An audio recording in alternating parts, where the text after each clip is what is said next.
Namaste, everyone. Many of us grow and try and learn from fields like sports, medicine, maybe films, and so much around us. People draw inspiration from things that are happening around us and so many things. At least I do. I write quite a lot on LinkedIn, and most of the time I'm drawing inspiration from even things like traffic. And over the last few weeks, it has occurred to me that we don't normally draw inspiration from one of the fields where inspiration is the middle name, which is the armed forces. So whether it is army, navy, air force, and other sometimes paramilitary forces or related forces, we tend not to talk so much about them because we feel that they are very far removed from the civil corporate life, and they have a life of their own, a world or universe of their own. And having grown up in a household where, since my father was in the defense ministry, I had reasonable access to the armed forces, at least the army part, and many of his friends and colleagues were serving army men and women. I did grow up with a very close proximity to such influences, and it is only recently that I realized that there is so much to learn from that world. And I'm saying that world because there are differences, of course. It's not the same. So that I realized that the corporate world can learn so much from the armed forces, and that is when I thought I will try and bring somebody who has seen that world and now the corporate world, and can bring together the similarities and what lessons we can learn, and if there are any differences that we should be mindful of. So, with that in mind, I thought of hosting this session today. If you don't know me yet, my name is Anshuman Tiwari. This is your show, Manage Better. In this show, I try and bring people who have accomplished, been there, done that, and are proficient in their spaces. Some are authors, some are consultants, trainers, coaches, guides, and other luminaries. And I encourage them to share their stories, the lessons they have learned with a larger, wider audience. Over the years, I've realized that I have quite a network, and what use is that network if you can't bring it to people who don't have that access? So, with that spirit, I started this series in 2020, uh, middle of 2020, and thought that I will do about 10 episodes. And you might have heard of this story earlier, but the 10 episode is now 103 episodes. And I think I am good for 1,000. So, with your love and affection, I will get on with the show today. And firstly, quick check, my LinkedIn and YouTube is on. So, yeah, fantastic. Somebody is commented on LinkedIn, which means at least LinkedIn is working. Let me quickly introduce you to the guest today. And I do this usually when the guest is not on camera. It's always easier to do that. And let me start. Lieutenant Colonel Vinita Dalal is the guest today. She brings a rich experience throughout her military officer as a military officer of the Indian Army. For over 23 years, she was serving in the army, and in second half of her career in various leadership positions. Most importantly, she was part of the Kargil War in Operation Parakram, and has served in militant infested J&K and in parts of Northeast as well. Vinita has led soldiers in operational logistics and has trained over 2,500 junior officers.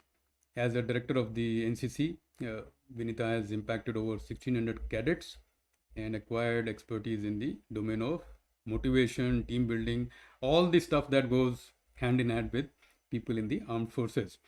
So, 23 years is a long, long time in the armed forces. And of course, later on, she has taken VRS and started her own company and works in the space of leadership and soft skills training, coaching, guidance. And the reason I wanted to have Vinita on this show is because she's been able to bring the lessons learned from the armed forces into the corporate space. And that's the lesson useful to us. We, of course, have deep respect for the armed forces, but we are not here to learn how the armed forces manage their operation. That is, they are the masters of that. But when somebody walks over to the corporate side, what are the lessons we can learn from that space is our objective today. So with that, I will add Lieutenant Colonel Vinita. Namaste. Welcome to the show. Thank you so much, Anshuman. And a very warm welcome to all the audience also. Lovely people who have joined here. Thank you so much. Yeah, certainly. And many have messaged me that we are eager for this show because this is a different one. Most of the time, my guests are people who have written a book or are professors or are, more senior professionals in the industry. This is the first time I have somebody from the forces, services of any kind actually. So, whether it is Army, Navy, Air Force, anything. So that also is important for me and it's a milestone for me in my series. Any opening comments, Colonel Vita, that you can share before we get a little deeper into the talk today? Well, I would like to say that this particular topic is such that it is going to impact so many people who are of the view that armed forces works in a silos, and it is very far removed from what the corporates are. So once we start talking about things, we will realize that it is very similar. It's just that the fields are different. So I'm looking forward to this conversation so that I can give my viewpoint and my experience of 23 years and how I have brought it to the corporate field now. Fantastic. I think you have calmed some nerves already by saying that it is similar because at least growing up, I was always in awe of the uniform, right? So I never tried joining the uniformed services because I always had this feeling that हमसे नहीं होगा. So this is not for me. But of course, a lot of my friends and people I knew are still serving and in various positions. And because I grew up in a household which had close proximity to defense services, I have known. So I understand a little bit of what you meant, but I think we will now start peeling the onion, as I keep saying. So this is the peel the onion part that we will do. Uh, just so that you are familiar with the format of the show, Colonel Mehta, we will take audience questions as well, but that happens a little later in the show. So initially, I have some prepared questions, which we will take, and the objective is that you should be able to share experiences from your army days and now as a corporate trainer as well. So first up, no surprise, this question I'm sure you were expecting is that you've had a long and distinguished career with the army. Now that you are in the corporate side or a corporate trainer, coach, guide, what parallels do you draw from the army, and particularly when you teach in a corporate setup? So now that you teach, I'm sure you've been able to observe some parallels. What happens there, what happens here, and so on. What parallels do you draw while you teach? And the objective of this question is, of course, that people, like you said, people should truly start believing that it's not very different. So over to you. See, Anshuman, I strongly feel that leadership is not confined to roles or settings. It's about positively impacting those around you. So, in fact, military veterans have proven to be some of the greatest strategic leaders, both in business and in politics. So, if I give you some examples, Captain Gopinath, founder of Air Deccan, then Alex Grorsky, he was a former captain in the U.S. Army, and he's the CEO of Johnson and Johnson. General V.K. Singh, former Army chief, then the member of Parliament and Union Minister. Colonel Rajvendra Singh Rathore, again member of parliament, union minister of youth affairs and sports. He was holding this appointment earlier. Then Colin Powell, four-star general in the US Army and then former secretary of state. So you compare it with any organization, the similarities are many. And as a business owner, I would say, you war with your competitors, right? So you fight for market share and ultimately domination in your industry. So your competitor is like your enemy, and you strive to dominate them on the battlefield of commerce. So There are a surprising number of parallels that translate well into the business world. And perhaps the only differentiator which I can see is that the armed forces, and the corporates is in the reason. The objective of the armed forces is task oriented, and business is profit orientation. So, if I give you some major parallels, first is the mission and goal. Both in the army and corporate, we have a clearly defined mission. In the army, it's protecting the country, and in the business, it's achieving profitability or creating a specific product. Then we talk about teamwork. From army, for army, team comes first, which we keep teaching in corporates now. All military operations are carried out in teams. So military people are, a shining example of esprit de corps, which is a sense of unity, pride, mutual loyalty for that particular group, for that particular unit, organization. So we support each other in the most hostile, physically and emotionally challenging scenarios. So soldiers rely on their teams to survive and complete missions. Similarly, businesses need to rely on their people, their teams, to achieve the goals. Then communication skills, which is a very big thing now, because as we see that soft skills is more important than hard skills in today's environment. So military people have a very flawless communication system. We follow directions. We have developed our own means of communication, through body and body language, which helps us to sense danger during operations, understand when to charge, when to stall. So it is all about clear, concise communication, and which is just as important when we talk about in the corporate settings. So it ensures that all team members are on the same page and that information flows smoothly across the organization. Nobody is working in a silos, because most of the problems happen when the communication is not right. Then, if you talk about discipline and accountability, discipline is the core value in the military.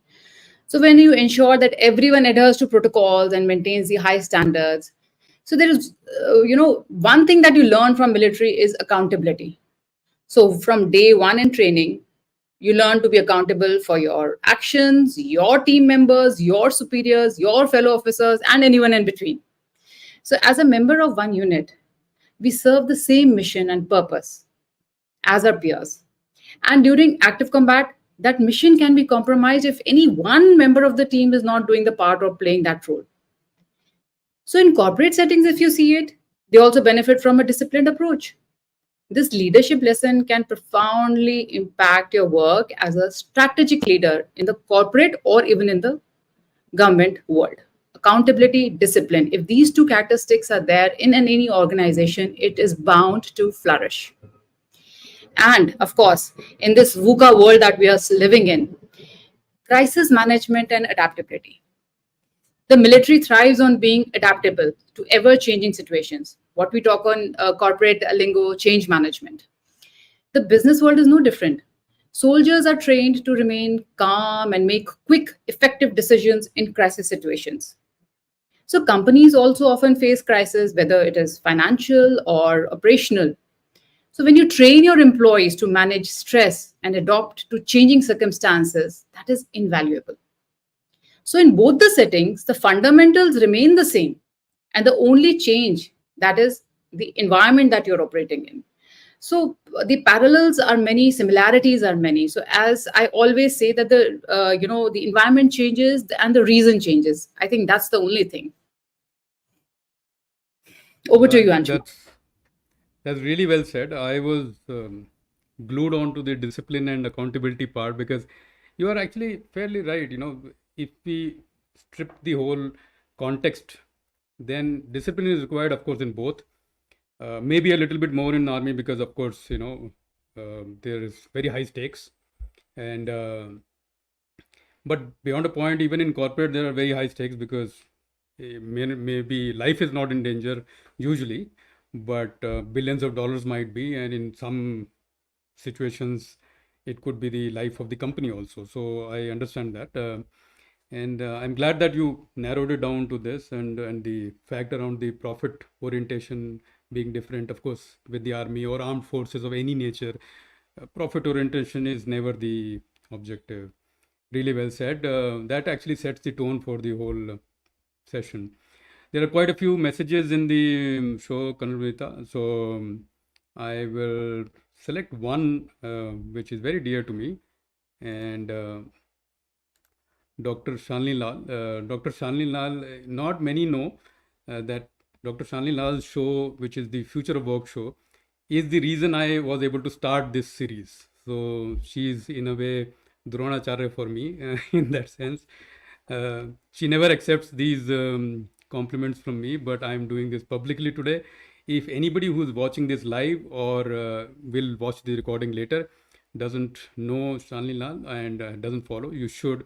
Uh, Fantastic work on future of work and how things are unfolding, what is happening, what is going to happen in variety of fields. And currently, she's doing a series on how AI impacts. So, thank you, Dr. Lal, for joining the show and, of course, for your good words for me. Uh, with that, let's move a little deeper into the show, Vinita. So, the obvious next question is, of course, what we understood that there are some parallels and one difference, you can say a difference, or actually it's a difference in context. There's nothing much to read in it, but if we now peel the onion a little bit, what management skills, and I'm choosing the word management because usually the word associated is leadership, and that kind of oversimplifies everything, and it puts everything into one basket. So I'm bringing a word which is slightly more generic, which is more about getting things done and sometimes even good followership rather than leadership and those kind of things. So question is, what management skills that are primary in the army come handy in the corporate world as well? And I try to differentiate between management and leadership, so I hope you get the nuance. So what management skills are primary in the army and also come handy in the corporate world? Anything on Uh, that?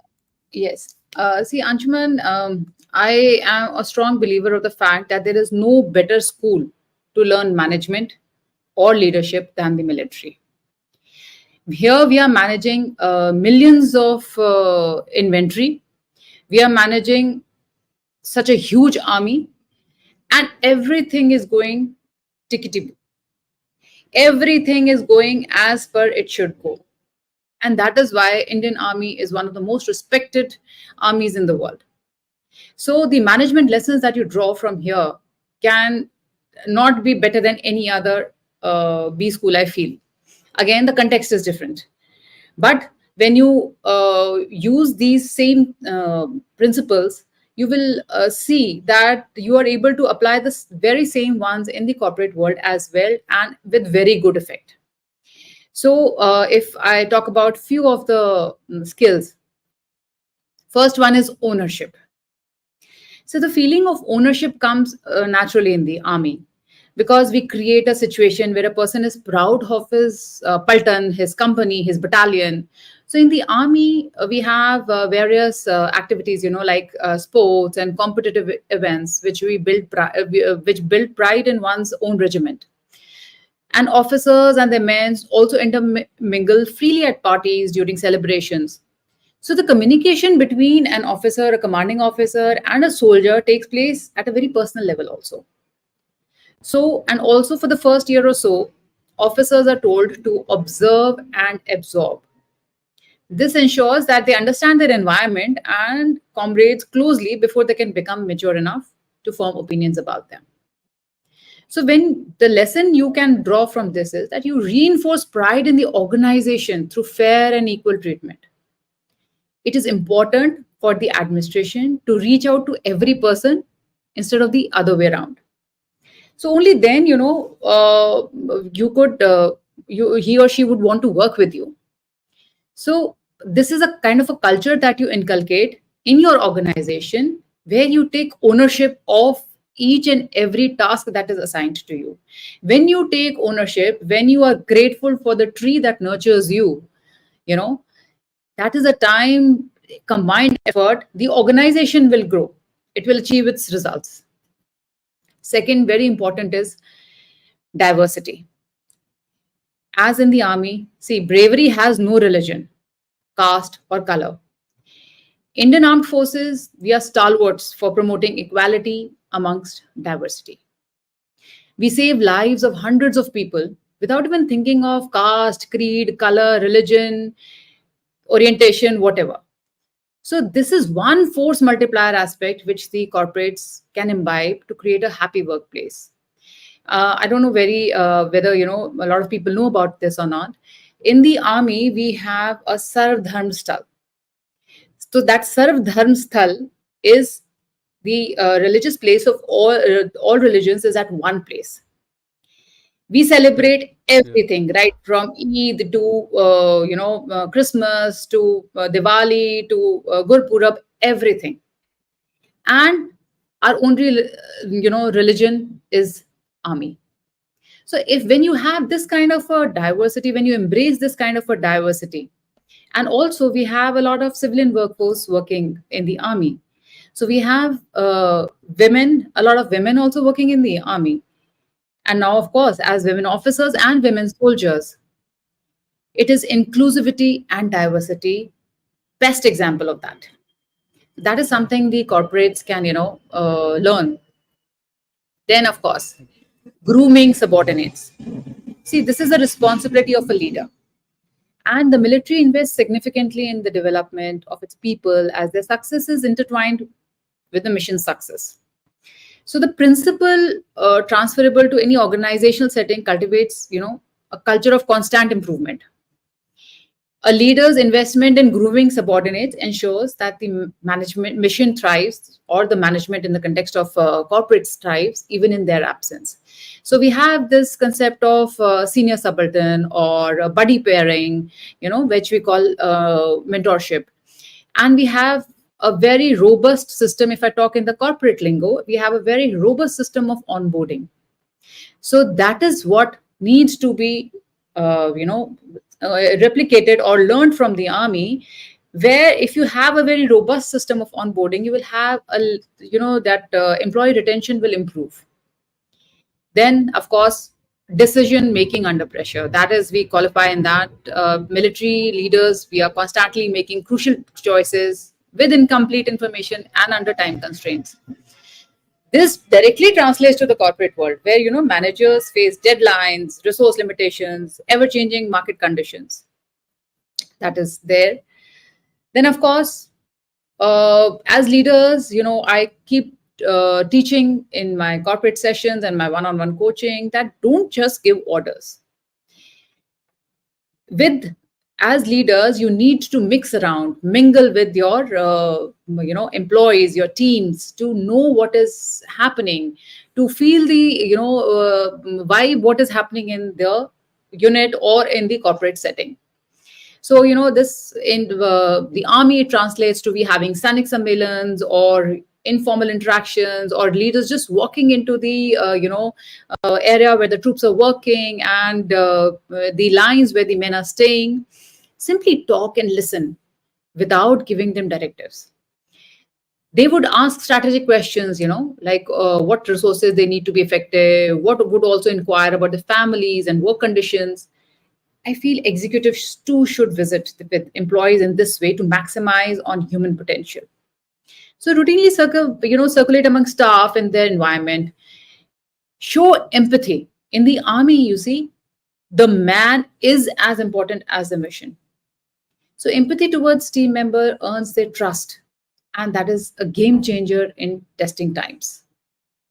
And last but not the least, I would talk about strategic planning and delegation.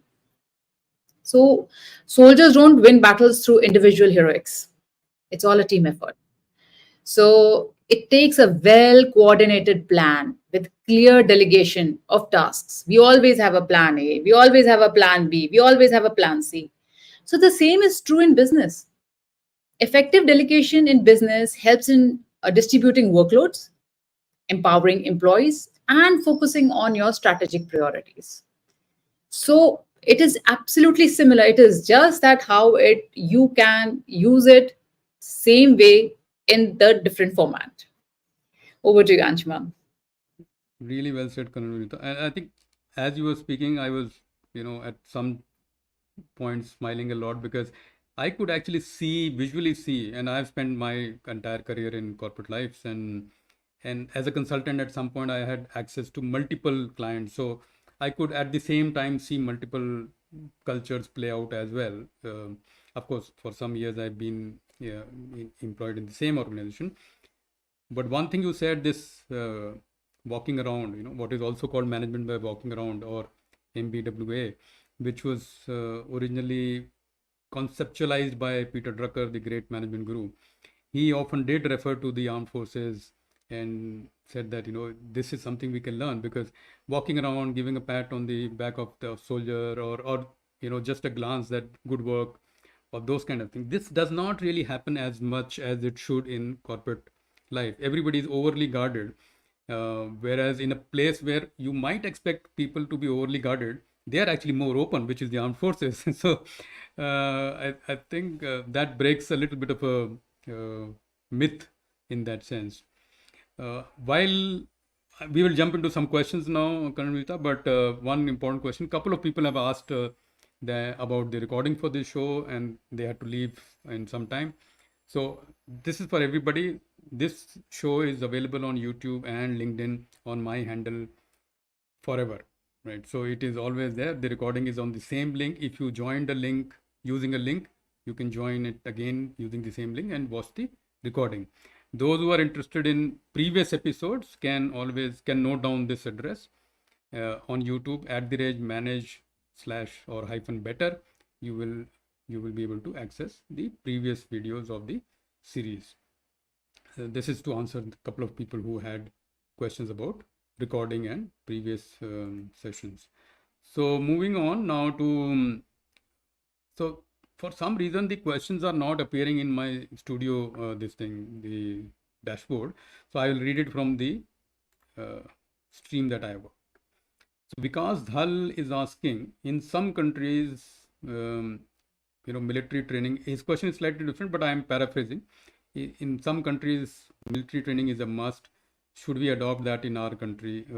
Is there a view, or you can skip the question because there can be divergent views on this topic. And he has given an example like maybe NCC can be mandatory or something of that kind. What does it do for us?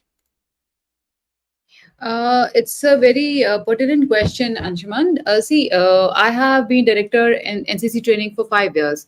So I was heading the director training here in Punjab, Haryana, and Himachal, and then in the Northeast also. Mm-hmm.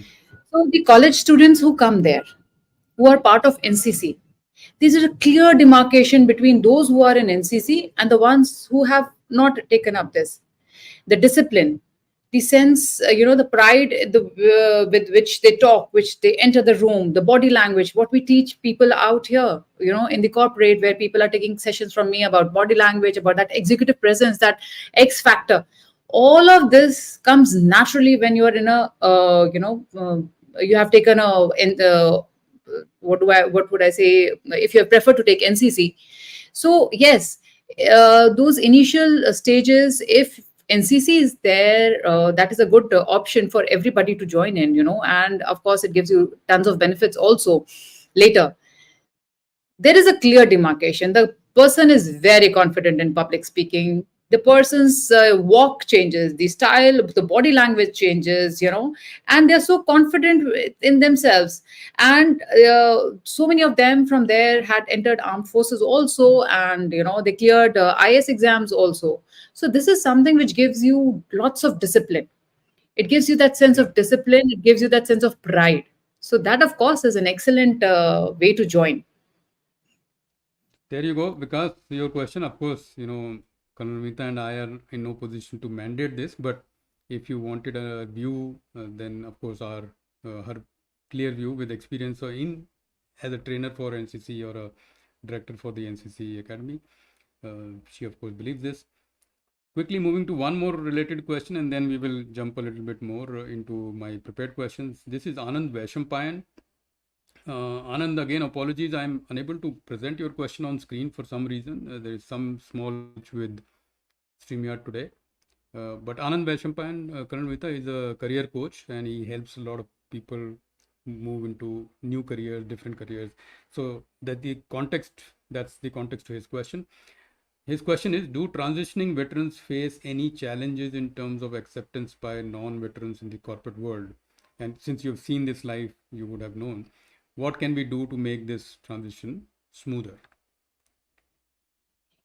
Uh, See, Anjuman, most veterans, compared to their corporate peers who are straight from the college, they enter the civilian workforce at an older age, but they are armed with a lifetime's worth of knowledge and experience about leading through high pressure situations. So, with slight orientation, they can actually orient themselves. And in fact, veterans are they are a gold mine of corporates. This is what I keep putting up in my LinkedIn posts also. They have transferable skills. Having said that, transitioning from a military career to a successful post-service life, it involves careful planning, self-assessment, and learning and unlearning. So, firstly, what I did was a lot of introspection in finding out which stage of life I was in. Now, what will give me happiness? How much am I ready to push myself further? These are the questions one needs to ask. And this step is very important, because if you try to cut, copy, and paste someone else's story, that won't be sustainable for a long time. You've already had a fulfilling career, so now this is the time when you need to identify your strengths. So take time to reflect on the skills and experiences which you honed in the army. So, what leadership qualities, strategic thinking, or project management expertise do you excel at? These translate beautifully into the corporate world. Then, research civilian fields that align with your skills and interests. So you can consider industries, where veterans are highly sought after, such as logistics, project management, cybersecurity. It is again advisable to know your interests, preferences, long-term plans, etc. when you start off. Military experiences, we often use terminology other than the corporate world. So it is very important that you bridge the gap by focusing on translating your skills and accomplishments into a language that the employers understand. So highlight transferable skills like leadership, teamwork, problem solving, change management, strategic thinking, and of course, personal branding is a huge part in the corporate world.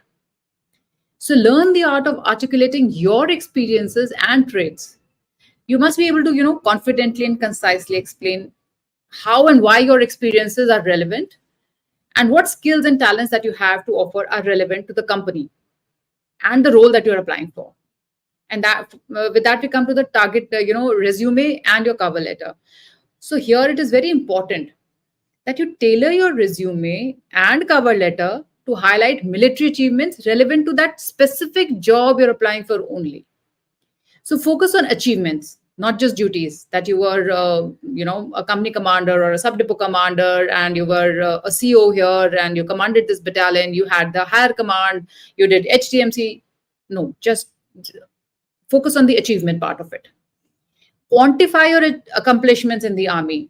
Use metrics and data to showcase the impact of your leadership. This is very important. And yes, networking. So make friends in the corporate world. So don't restrict yourself to the veterans whom you already know. Connect with the successful veterans in different industries, doing different things. So connect with veteran organizations and online communities. Connect with and follow industry leaders on social media, veteran or civilian maybe. Attend seminars, watch videos, and learn the corporate jargon. This was something which I also struggled with initially. ROI, circle back, EOD, scale, taking it offline, etc. What all do this means? So find a mentor or an ex-commanding officer or a veteran or your course mate who can help you navigate through things you don't understand. That's why preparation and zeal to start all over again is the key, but then we are very good at it. Thank you. There you go. Anand, good question, and I think a comprehensive answer from Vinita.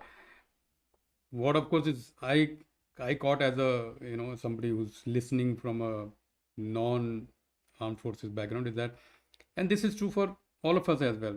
So apply for jobs where there is a skill fitment. There is huge disappointment even amongst youngsters and mid-career people today because they say that हमने 100 jobs के लिए apply कर दिया, 200 jobs के लिए apply कर दिया, किसी का भी इंटरव्यू नहीं आया, or something like that, right? Or to that effect. Now that is of course silly. You know, you play cricket and you are applying for admission in football team or a selection in football team.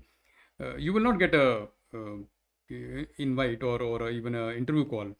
So what you said applies to all careers and jobs, is that figure out what is your strength and then apply accordingly. Even if you apply for 10, your chances of actually selection are higher than applying in a blind way to 200, 500 cases.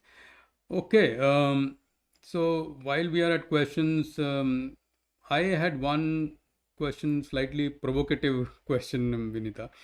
So the general perception amongst people in general who may not have exposure to the armed forces think that leadership in the army, and I'm now shifting from my previous question on management to slight leadership orientation. Leadership in the army can be very much my way or the highway, right? So firstly, is this right? And then to extend the question, how do senior people from the armed forces adapt to corporate world, or can they even adapt? That kind of a question. Anything on this? See, the perception that leadership in the army is my way or the highway, I feel it's a common stereotype. But it doesn't fully capture the reality of military leadership. So while the army does require strict adherence to orders, especially in critical situations, where lives are at stake and decisions have to be executed very swiftly, military leaders also employ a range of leadership styles and are trained to adapt to approach based on the context and the individuals they are leading. So as we had discussed earlier, you know it can be servant leadership at a particular time. It can be, when you're showing empathy, when you're looking after the team. It can be a charismatic leadership. It can be a transformational leadership. So military leaders often adopt their leadership style to the situation. So employing a more directive approach in high stakes or emergency scenarios, and a more collaborative approach during, when you're planning and you are in the training phases. So, if I talk about corporate, similarly, managers can adjust their style depending on the context. Being more directive when you have to take quick decisions and you're needed, and you're more participative when the team input is valuable. So, in the corporate world, also leaders should prioritize collaboration and involve team members in decision making processes. So all of this, it depends upon the context. There is no one particular leadership style that will fit in the army. And as I said earlier, because of the nature of operations, we need to have a directive style, or maybe sometimes an authoritarian style also, but it keeps shifting. So that is how we have various styles which will fix a particular context. You recalibrate, you reassess, and then accordingly apply the life leadership style that suits you. I'm glad you didn't deny it outrightly, because I have seen up close, and like I said earlier, I have had some access to people in the armed forces, senior people as well, and I've been in the corporate life for a long time now. This year 30 years in corporate life. So the one thing I noticed that there are more people in corporate leadership who are my way or the highway than actually armed forces. And this is a myth because of the popular, and sometimes it's a TV and films myth that we see, that creates a certain myth that is our only window into a world which we may not otherwise have a window, and we start believing what we see and forget that it may have been over dramatized for a storytelling medium. But I can assure you, and I'm sure now that you are more in corporate, you know that there are more my way or the highway people in corporate world than there ever will be in the armed forces. So the question actually should be asked more to the corporate world than to the armed forces. But thank you, you took it well. Uh, we have a question from Siddharth. Siddharth is a regular participant to the show. I'm presenting it on the screen so that you can also read. In the corporate world, building team cohesion can be challenging, especially in remote work environments. And this is more so in the last 3-4 years that a lot of us are working remotely. What tactics from army training could we adapt to have a stronger sense of teamwork within our teams, Siddharth? In case you are interested, Vinita, in beer, or anybody you know is interested, Siddharth is one of India's finest beer bloggers. So that is his additional qualification. I know a little bit about him. So anybody, he approaches beers like some thesis has to be written on it. So that is a additional qualification. But back to the question that he had. Thank you for the question, Siddharth. A very pertinent question, which I have come across many times. And when people ask me how, do team building activities and how to have a team which is aligned to towards our goal, see, all of it starts from having a feeling of belongingness. Like if you compare the army, the training, the daily regime, regular interactions in the forces, they lay a foundation for a common culture. So the culture is a way of life and is, beyond any other belief system. This culture sets do's and don'ts and lays down, commonality of purpose. This, I believe, is a big challenge for any corporate due to the frequent job shifts by employees, which prevents, creation of such a robust culture. But it can be created in some measures with regular training. So you need to have regular check-ins. You need to have regular team building activities with the focus of actually, building, getting the interaction going, not just for the sake of it. So many times I have seen when I go for these corporate trainings, they are all working in different verticals and they don't even know each other. So that sense of belongingness to that particular company is not there. You recently, somebody corporate house had approached me where they had this massive problem. They're remote working and they're all of them are working in silos. And the CEO tells me that they're actually quite rude when they're talking to each other also, and because it's a global company, so the cultural differences are there. There are other things, time differences are there. So this is something, a culture needs to be made. That culture has to be when you're constantly checking in, whether it is a remote or it is offline, constant checking in, constant activities together, constant interaction between the different verticals. That will help a lot. I hope I've answered your question.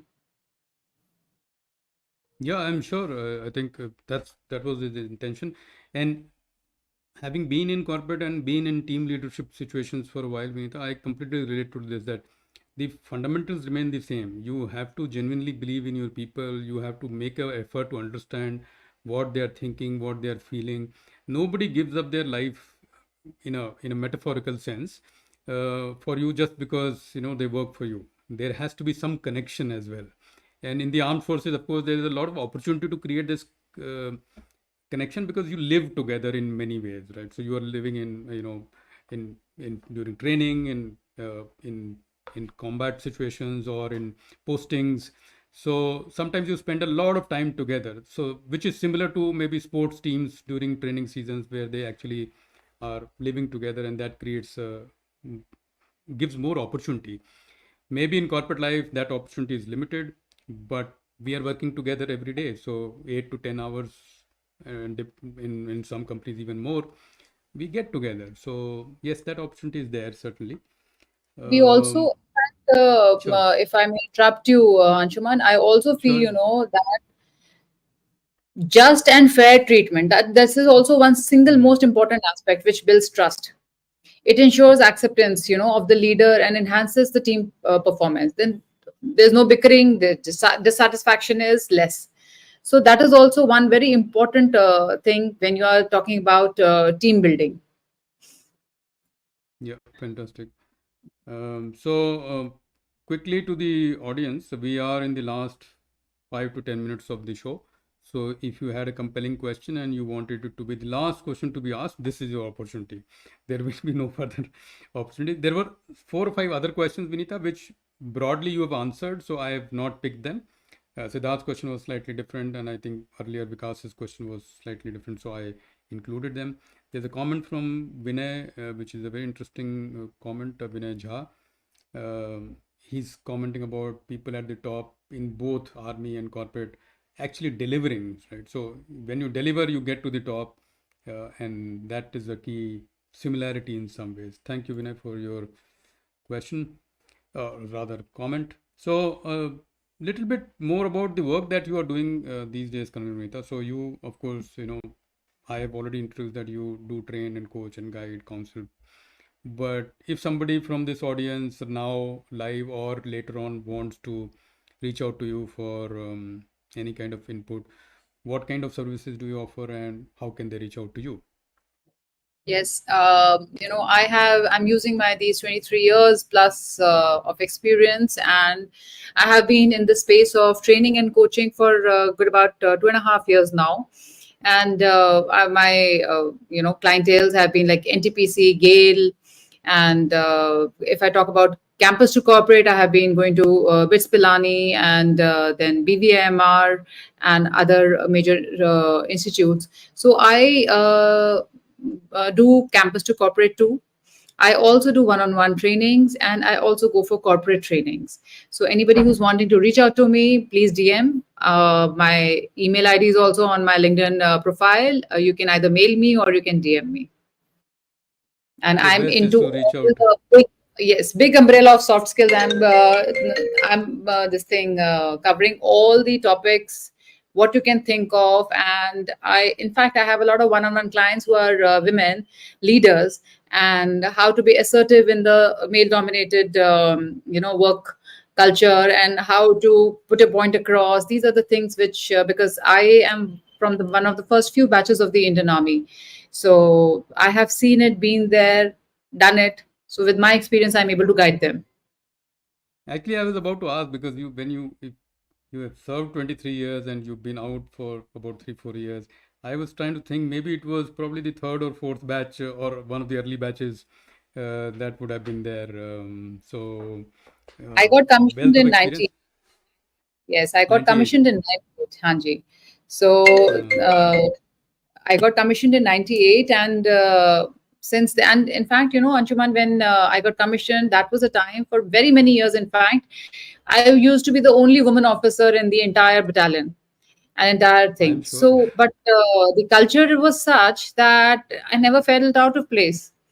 That is the beauty of the army. So, it's a But fantastic experience. that also says a lot about the army also because their ability to adjust to something new and Yes, move on because the mission and the purpose is more important than the context or and than the immediate surroundings, right? So everybody is absolutely. working towards the same mission, and that in many ways happens in corporates as well. And that is what I keep reminding people that if the company is doing well, if it is making enough money, we will get paid. Don't worry. So you don't, on a daily basis worry about these things. Okay. One quick word to all, and there are quite a few friends of mine who are content creators on LinkedIn. So if you thought that armed forces people will come in and take some 5 years to become top content creators, Colonel Vinta is ranked 80 on the Favicon list of top 200 content creators in India on LinkedIn within 2 years of being on LinkedIn. So maybe next year top 20, 30, whatever. But this Thank also you. this also goes on to prove that if people from the army, if they put their mind to anything, even as new and diverse, because in the army there is no scope for content creation and all, so you don't really have even time to have a mobile phone with you. It's But not about the only content creation, Anshuman. A very interesting thing, there in the army, we have our own networks and communication, which is secured, of course, and we are only allowed to be yeah, on WhatsApp. So this was correct. something which it was a totally different world, and I was so apprehensive of putting myself out there, my photographs, my ideas, my reflections. But then as we have been taught, that resilience and, to just go ahead with what you are determined to do. And I started it. And it was such a pleasant surprise, that quickly I had a very good following. And then I got the LinkedIn top voice blue badge too. And this Favicon was a complete surprise, a very pleasant one, I must say. No, no, totally deserved. And of course, they look at a lot of factors, including following, engagement, and so many things, and the kind of content that you are putting out, right? So that is also extremely important. I know Santesh, who is the ambassador for Favicon in India. So we, I know a little bit. So you've done really, really well to be on that list. And this is also a warning to all the people who think they are creating content like me. We are doing nothing. we, Oh, no, so no, no. but your success remains an inspiration for us in this new field as well. Of course, the previous one everybody does, but in the new field. Quickly before I let you go, I do ask all my guests about any books that they can recommend for our audience. Of course, within the context of the topic for the day. So the topic for the day is more like leadership management from the armed forces, useful to corporate people. Any books that you could recommend, or anything, any other, maybe a YouTube channel also. So some people say that I don't really read books. मैं YouTube channel recommend करूँगा or something. Anything, open to you. I love reading books. I am a complete bookworm. So Thankfully, so ये I resonate with that. I resonate with that. I have a huge, pile of books myself. And, there's a book called The Art of War that was written by Sun Hmm. Tzu. He's a Chinese Sun Tzu, general yeah. over 2,500 years ago, I guess. So it is believed to be one of the best books written on war strategies. And in today's time, it is considered a must read for business owners. So that is one book you must read if you want to know, because the examples, in fact, the lessons in that, it's got 13 chapters. Each and every chapter can be applied to your business and to your personal life too. So that's Hmm. a fantastic book to read. Then, currently, which I've just started reading is, for a very long time, Anshuman, I was wanting to read Gita, but Hmm. I was searching for a version, which is simple to understand, in the sense it can be, applied to our daily lives. So I found this amazing version called My Gita by Devdutt Patnaik. And the lessons from this book can be applied to any aspects of our lives. So I'm just, enjoying reading each and every, I would say, word of this book. So I just started one page, and when I restart, I go back to that page again, and I'm, continuously marking and doing things on that. So it's a fantastic book. So these are the Sun Tzu. In fact, The Art of War is one of my recommendations. That's a fantastic book to go for. Yeah, I will add one. So from the armed forces, one of my favorite is Team of Teams by General McChrystal. It resonates with me, and those who may want to note down, this is General Stanley McChrystal, Crystal with a CH, Team of Teams. So I believe that in the transition in the corporate life, you are individual contributor first for a few years, then you become a team leader. The real challenge is when you become manager of managers, when you run teams of teams, or a team of teams. That is beautifully explained in this book by General McChrystal. And of course, it's a slightly thick book, so difficult read. It's Don't expect it to a bedside read, but it's a fascinating one. And those who are from my sorry, go Yeah. ahead. Sorry, I just remembered one more book. It's called Extreme Ownership. It's written by two Marine commandos, and it's a fantastic book. And the best part is that, after every chapter, they have related the same tactics of what were used during the war to how you can use it in your corporate life. So that's Yeah. again a fantastic book. It's a little thick book, but it's fantastic. I'll recommend two more, and then we can end the show. This is for everybody who's interested. So one is, of course, Never Finished by David Goggins. David Goggins is a former Marine Navy SEAL. And my favorite from the operational excellence field, which is my bread and butter daily job, is TQM by Bill Creech, General Bill Creech.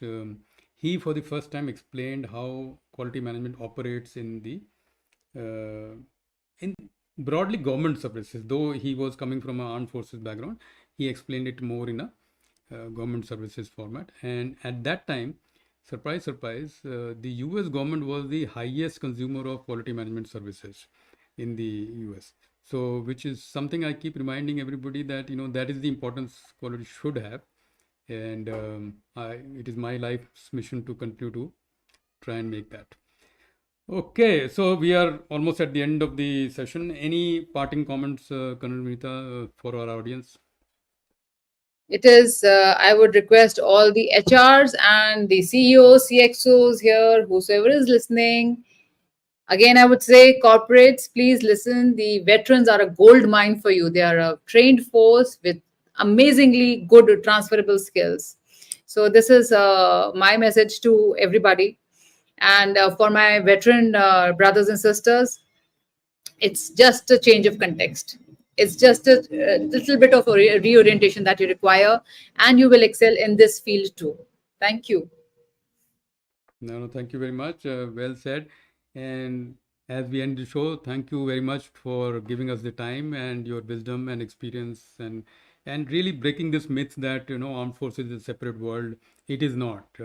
It is. It may be slightly different context. Yes, of course, with its own rules and regulations. But once people come out of the armed forces, uh, they are, like you said, a gold mine for the corporate world and can deliver so much more even as trainers and all, like you said, not just in employment. It can be trainers, coaches, guides, and so on. So thank you for clarifying that situation.